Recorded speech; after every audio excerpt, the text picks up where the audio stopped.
name is Sam and welcome to installment 3 of the Ace episodes, a series where I talk all about asexuality and my experience with it. This episode is a Q&A and I've asked for questions on Instagram and Facebook and I've got a couple in, so I'm going to answer them for you. These questions are all anonymous, so if you have any further questions, shoot them at me and I may make another Q&A episode for you. Here we go. Shuffle in. Getting close. Question 1. What happens if you meet somebody and you're sexually attracted to them? Will you never have sex?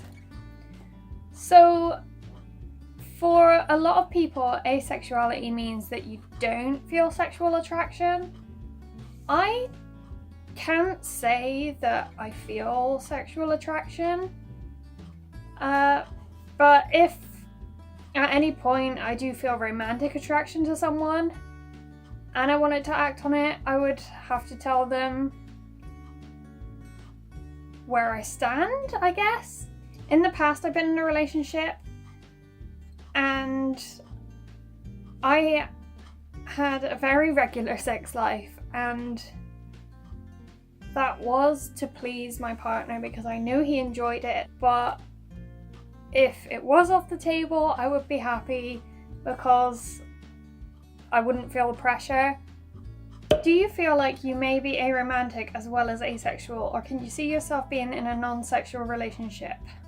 I think I'm still discovering that part about myself. I think my romantic orientation is, as of yet, unlabeled.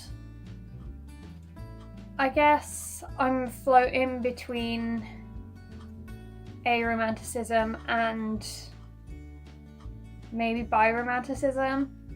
I can't picture a particular gender if I did picture a partner. But at the same time, I don't currently picture a partner, so I'd say I'm leaning more towards aromanticism. If you want to label it, say I'm aroace. But if you don't, then I'm undecided. How do you feel about the fact that in every advert, TV show and movie, people are being sexualized? Does it bother you? Not so much me. But on the ace community I'm part of on Facebook, I do see a lot of people complaining about sexualization. There was a post on the group from someone, I think yesterday, who said that she'd been watching a lot on Netflix and she wanted a skip button for the sex scenes. And there's a lot like that it makes a lot of people uncomfortable. But I personally, I'm enthusiastic about other people's relationships. I can deal with like the romance side of it, but sexualization in adverts I kind of think is a bit cringy. Like there's been a deodorant advert or a perfume advert or something where there's a naked man and there's women like fawning over him, and that was a bit weird. But I guess sex sells, so what can you do? As an ace, what would your ideal relationship look like? If I were to be in a relationship, I wouldn't want to expect things from each other. I'm not a very touchy-feely person. I don't really hug or anything like that. So I guess if I was in a relationship, we'd be friends first. We'd be 99% friends and 1% romantic with each other, kissing and cuddling, maybe occasionally, but it's not something that appeals to me now that I've experienced it. Even sitting and watching a film with my last boyfriend felt kind of staged, kind of like routine more than natural. So if I had to shorten the explanation, I'd say friends who kiss perhaps once a day. I don't think I'm gonna be in a relationship. When someone asks you what an asexual is, how do you answer simply without going into too much depth? I haven't experienced this scenario yet, but I think I would just say that it means I don't want to be in a relationship. I know that is the definition of aromanticism and not asexuality, but it kind of caps off how I feel at the current time. And it also lets the person know that they're not getting any of this. You know? You know? Which of your previous relationships have you felt most comfortable in and why?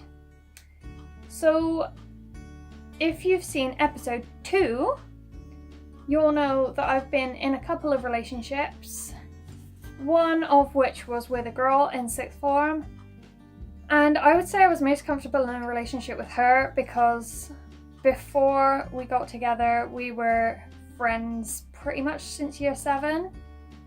So from year 7 to year 11 we were pretty close, and then in year 11 we kind of got together. So I was already like pretty much as myself as I could be around her, and I didn't feel like I had to hide anything. If I was mad, I could be mad, and if I wanted to lash out, I could, and I knew that she would be loyal and stick by me.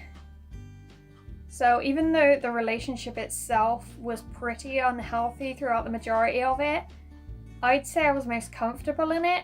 What are your views on ace rings? I thought all aces wore them, but when I went to my first ace meetup, nobody wore them. I think ace rings are a really good idea, but at the same time, I don't really wear rings. They make me quite uncomfortable.